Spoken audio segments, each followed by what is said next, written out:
Hi, my name is Marsha Music, and I'm here at Galerie Camille in Midtown Detroit, where there is a wonderful show taking place called Come Together, which is a celebration of music in Detroit. As a part of that celebration, I was very honored to have been asked to contribute something that was very musical, although different for me. I was asked to write the narration for an opera that was performed in a parking garage due to the pandemic. And the name of that opera was Twilight Gods, which is a short form of the original Twilight of the Gods, or Götterdämmerung, by the German composer Wagner. And I was asked and charged with creating the story in poetry of the protagonist in Twilight Gods in my own voice, which is basically Detroitese. And so I was honored to be able to have participated in this project. This is the original version. However, it had to be edited due to its length, because of the length of the opera. So this is an opportunity for me to read the entire piece, and I look forward to your enjoying it. I'd like to thank Lisa Wode, who came on board in this project. She is a magnificent floral artist, and she created this floral backdrop in order to enhance the aesthetics of my performance. So with that, I will begin to read my narration of the opera Twilight Gods that was originally performed for the Michigan Opera Theater. I thank you. Twilight Gods. I am Erda, mother of earth. I'm an oracle, a queen for what it's worth. I know past and future because I'm clairvoyant. I'm primordial, mystical, and a little flamboyant. On the banks of the river's flow, the enchanted Rhine maidens live below the straits, or some say l'heure des toits. Forgive me if I sound bourgeois. Deep down near those misting waves, the Rhine maidens live in mossy caves. They tread the waters, awake or sleep, and a magic hoard of gold they keep. Down in the marshlands and lagoons, they guard the gold in peace, but soon a loveless man comes along to steal, and that's when everything got real. For the hoard was stolen and a ring was made, and so the Rhine maidens were betrayed. Though the ring was imbued with eternal power, all who wrongly hold it will be devoured. I'm a real live goddess, a stone matriarch. Come with me now and let's embark upon this tale of love and fire, of greed and thievery and ire. A story that you'll hear them sing, the timeless fable of the ring. This is a real soap opera and very compelling. There's a method to this madness I'm storytelling, of gods and mortals in their pain and glory. So let's get to this crazy story. I have 3 daughters called the Norns. They sit weaving time all nights and morns. My Norn girls sit weaving wisdom and fate, the future of the world woven in their plates. So with their hands they are braiding hope, the whole world's destiny in strands of rope. But the day did come, time's fabric was rent, their seeing of the future was suddenly spent. The future's gone and eternity is no more a sure possibility. And only light could overcome this crepuscule, this darkened dawn. A grim, apocalyptic time. It's here that our great tale unwinds. Brunhilde, friends, is our story's grand dame, and Wotan is her father's name. He's God of all the land and sea, creator of all eternity.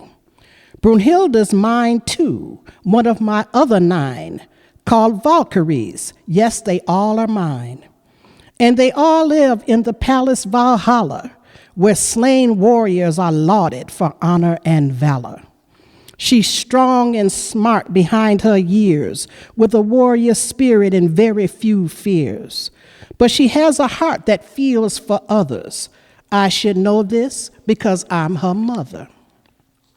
Now, Brunhilde is his favorite, and yes, mine too. She's a truth-telling sister, and she's tried and true. Now, Wotan has a wife. No, he's not all mine. I've been his side goddess for a very long time. He's the king of the gods, and he throws his weight. It's power that's always on his plate. He built a hall of the gods, but the cost was too great. He had to find gold to help pay the freight. It's Wotan's palace, but it also reeks. Because corruption is thick, the foundation is weak. For it's power that means everything to him. But to our daughter, it's love that wins. So with this conflict, they fell out. He banished her to a faraway rock, surrounded by a big ring of fire, asleep and waiting for the proper squire, for the only one from far and near who could cross that fire without fear and step inside that ring of flames, brave enough to get in the game. Strong and brave, and yes, get this, awaken Brunhilde with a kiss. One day he came, his name Siegfried, and he stepped inside the molten ring. And when he pierced that fiery veil, was in that moment that love prevailed. But he had to leave, he could not linger, and slipped a ring upon her finger. His kisses stirred her loving heart. She awakens, and our story really starts. This is not so easy to condense, but let's try one more time to commence. The gold was stolen, then stolen again, first by Albric, a diminutive man. But when Albric stole it, he had announced, in order to keep it, love he renounced. Then Wotan used the gold like it was almighty dollar to pay for a brand new palace, Valhalla. It was paid to the builder, Fafnir the giant, but their deal fell through because they were non-compliant. Now Wotan's enraged, and so he burns. He's totally obsessed with the ring's return. So then he decides on a brand new plan. Such a narcissistic god, gonna do it because he can. He decides he'll produce his very own hero. His morality in this is just about zero. He fathers twins, then makes this new kin fall in love with each other, all wrapped in sin. It's like having a twisted mirror view, only loving those in life who look just like you. They have a son whose only purpose for existence is to get the ring for Wotan. Oh, what persistence. So he grew his own hero, that incestuous king. Yes, Siegfried was born just to get him that ring. Sometimes generations are really trapped in wickedness inherited from way back when. Now I told Wotan, like I always portend, the rule of the gods is coming to an end. Now Siegfried didn't seem to care thereof, that the ring is cursed till it's back where it belongs. He heads for Brunhilde in a state of bliss, and Brunhilde wakes up with Siegfried's kiss. Then he gives my daughter the magic ring. She should return it to the Rhine maidens, do the right thing. Her sister Valtrauta runs in and cries, "Our father is dying right before our eyes. He's laying around waiting for his own demise because the ring is cursed," he's come to realize. But Brunhilde girl refuses to change her mind. "No, I'm keeping it, sister. The ring is just fine. Yes, my daughter Valtrauta, she looks agape, but our father Wotan is in very bad shape."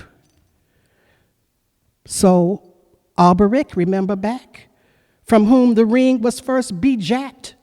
Now Alberic, he wants a son, but long ago he renounced all love. So he figures out how to keep it real and makes a straight up business deal. A barter that cannot be beat with, shall I say, a lady of the street. So of this loveless union, Hagen is born, and from his birth was vengeance sworn.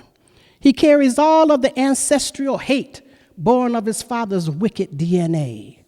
For so many times in blood relations, hatred runs through generations.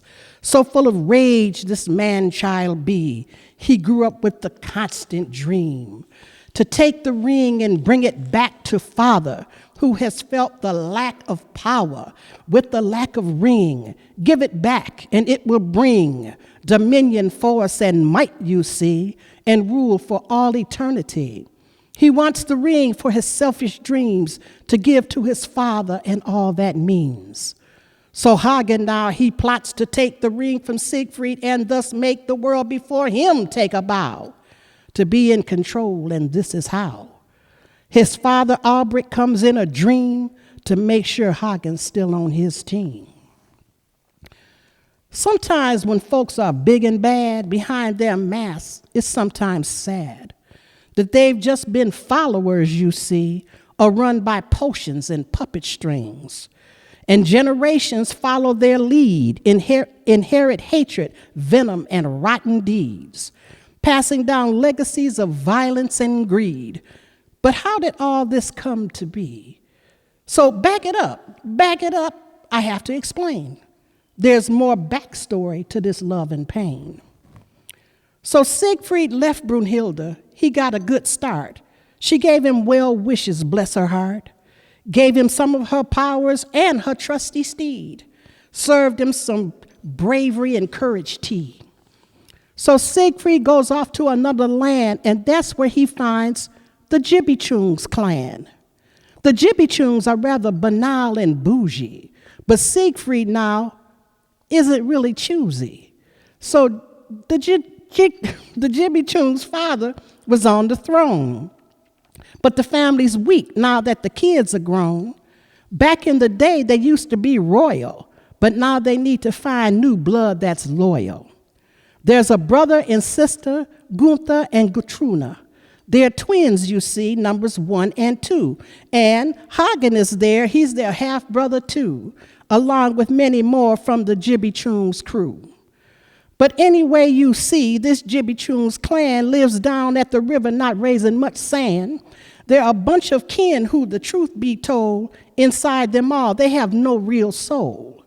Their whole atmosphere is rather superficial, but Hagen thinks they'll be very beneficial. They're worried that to hold on to their rule, the twins must marry or they won't be cool. So Hagen gets Gunther to go all in, to want Brunhilde so his sister can win Siegfried the warrior for herself. But Gutruna's gonna need a whole lot of help. She and Hagen get together and they concoct a potion making Siegfried forget that rock where Brunhilde still lies and awaits his return to get the embrace that will make them both burn. Brunhilde, remember, back in this tale, is in a ring of fire behind the veil. She's still on a rock awaiting a kiss from the one bad enough to bring her real bliss. Now Gunther knows that it's not him, that only Siegfried is brave enough to act on that whim. So Gutruna is slick and gives Siegfried a drink to make sure that he doesn't quite clearly think. They have it all planned that she can open his nose. Then she can be the new woman getting chose and wipe Brunhilde from his mind, leaving my dear daughter's love behind. Hook Siegfried up with Gunther's twin? Oh yes, there's something else again. Then Gunther can make Brunhilde his mate, and the Gibichung family can again be great. Or rather, make the Gibichungs great again is another way to say it. Get it, my friends? So now his sister is in the game. Gutruna, his twin, now you know that's a shame. She's in it to win it, and she offers the potion. Siegfried takes a drink, and it shifts his emotion. With every sip of this magical grog, it's one more hit of the hair of that dog. Then his mind was truly changed thereof. He forgets about Brunhilde, his long-time love. So now all four are prepared to switch, do a crisscross hookup with nary a glitch. So Siegfried's now with Gunther's sister, and Gunther gonna be Brunhilde's new mister. So now they're all quadrangulated. As you can see, it's complicated.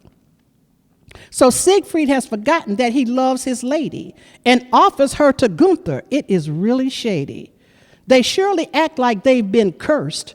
Then to make things really worse, Siegfried takes Gunther to the rock of fire where Brunhilde lies like on a pyre.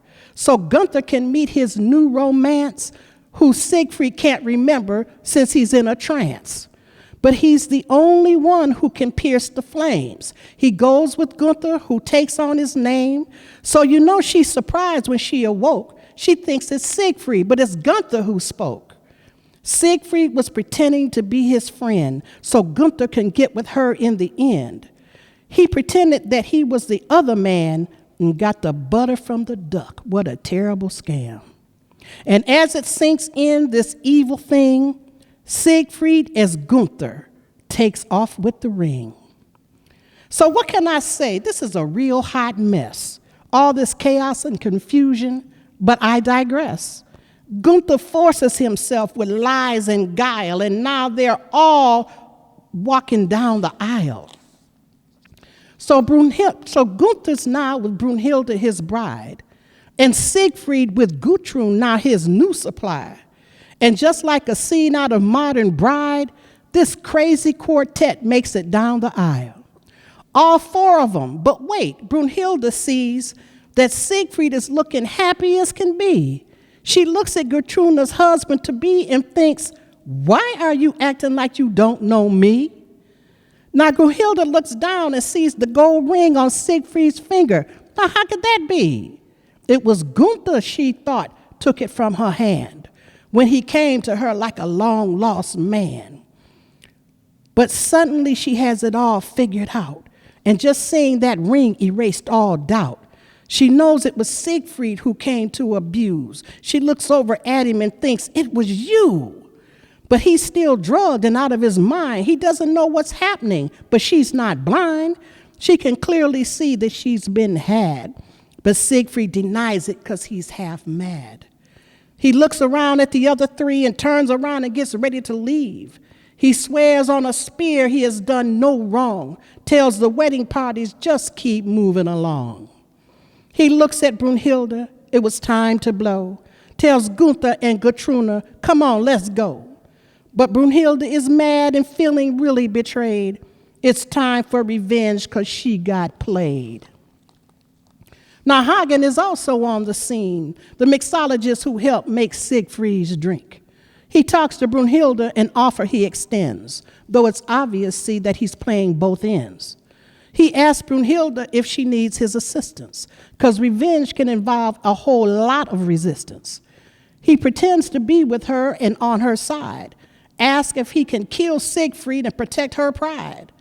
But she hesitates with a bit of alarm. She had covered Siegfried to keep him from harm, but there's something else that she did feign. She thought there's no way he could really be slain. He'd never turned his back on an old enemy, opened himself up to moral treachery. So sad to say, she made a magic potion, but a spot she missed with her fateful potion. So she never actually conjured a whole magic spell because she thought that all would go well. But when Siegfried turned his back to Hagen's sword, all I can say is, oh my Lord. Let's go back to the river where this all began. The Rhine maiden's gold stolen, then stolen again. This is Siegfried's last chance to give back the ring, but of course you know he doesn't listen to a thing. His demise was foretold by his own hard head. I knew it would happen. He might end up dead. So Siegfried is dead. Siegfried is dead. Brunhilde takes the ring and let it be said. She now understood her father's late desire to be rid of the curse through the heat of fire. Most say this story just makes no sense, but I'm here to tell you in the present tense that we all have had our own taste of this, that fire-hot madness of just a kiss. And we can see today disarray and strife, killing and conflict as a way of life, and the darkness and plague that's upon our days, and the violence that rules, and the chaos that reigns. There are warring souls and so much arrogance, conflict and killing and great pestilence. To pandemic and plague the world has succumbed. The end of days, it now has come. Jealousy, envy, and skies fire red, and discarding and lying and defiling the bed, and courting, then ghosting and bold-faced lies, and bragging and boasting and making hearts cry. And always there are those who dwell inside their own fiery burning hell. They cope with circumstances dire, living in their own ring of fire, waiting for their sweet release that they may be restored some peace. My remarkable daughter stepped up to let go. To evil power, she just said no. Brunhilde saw through the lies and greed, the narcissism and deceitful bad seeds. She turned her back on the power game, said yes to love and love without shame. Brunhilde was a seeker of love and truth, a super empath. She saw right through that gaslit gibberish. She was being duped, those tricks and games played on her too. The gods of greed and hatred now must fall. To the end of those gods will free us all. To rise from the ashes of Phoenix must burn, unlock all the many lessons to learn. So she ignites the flame on her father's pyre. Come on, baby, light that fire. Brunhilde rides off into the Death Valley on a trusty stallion like Mustang Sally. The Rhine maidens grabbed the ring of gold, returned it to the waters deep and cold. The river overflows, the sky turns a red hue, and soon, my friends, Hagen is dead too. The fire reached Valhalla's walls, engulfed the gods, Wotan and all. So here's the lesson as we speak. Although our heroine may seem weak, just lying on a rock in a ring of fire, waiting for her love who'd become a liar. But stillness sometimes hides the steel of gathering strength, of quiet zeal, of rest before a major fight, of prayer before a grueling night. And here today are hallowed halls that must come down. 'Tis time to fall, constructed of a filthy sod of hate and greed, those lesser gods. It's time to see them all be gone, their twilights giving way to dawn. And generations bound in trust be loosed and freed and lifted thus. The twilight of old gods is soon, the time of Gutta Damaru.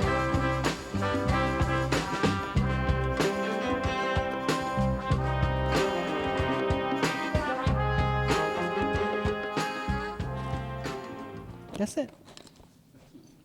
Whew. That's a long read. I don't know how I wrote all that mess.